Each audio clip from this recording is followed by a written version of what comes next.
दोस्तों आज हम बात करेंगे जनौषधि केंद्र की कार्यप्रणाली पर उठे सवालों को लेके तमिलनाडु और कर्नाटक के फार्मा एसोसिएशन द्वारा एक बहुत बड़ी चिंताएं व्यक्त किया गया है। क्या चिंता? इन्होंने तो कंप्लेन ही लॉन्च कर दिया है।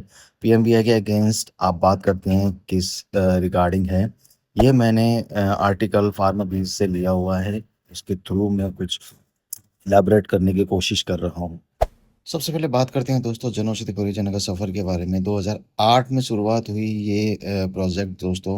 उन्होंने 7 वर्ष तक कोई मेजर उपलब्धि नहीं की है। 100 ईस्टोर पर ईयर के हिसाब से ये चल रहा था, कोई ख़ास इसकी वृद्धि नहीं थी।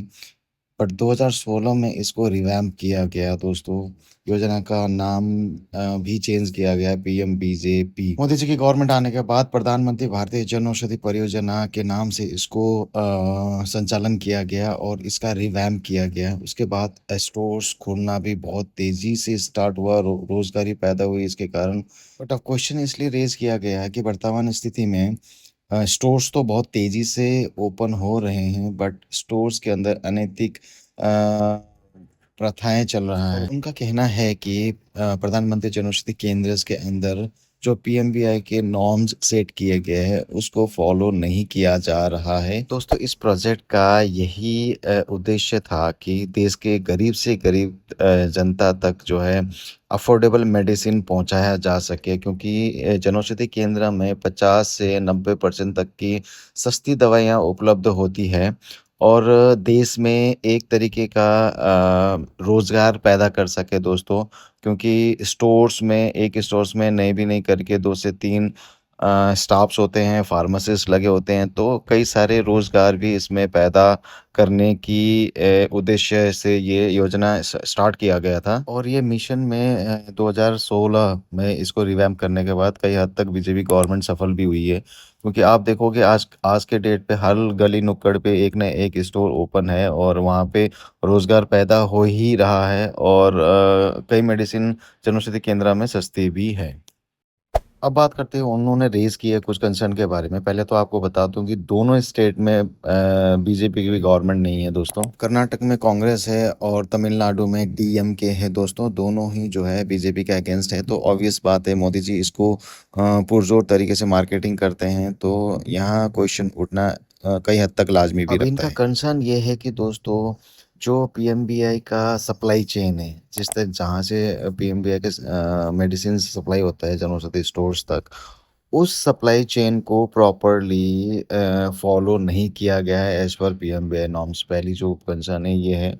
डायरेक्ट इनका जो वेयर हाउस है वहाँ से सप्लाई होनी चाहिए, स्टॉकिस्ट नहीं होना चाहिए। या आप ये कह सकते हो कि बाहर के जो पेटेंटेड मेडिसिन है वो जनौषधि केंद्र में सेल आउट नहीं होना चाहिए। तो ये इनका पहला कंसर्न है।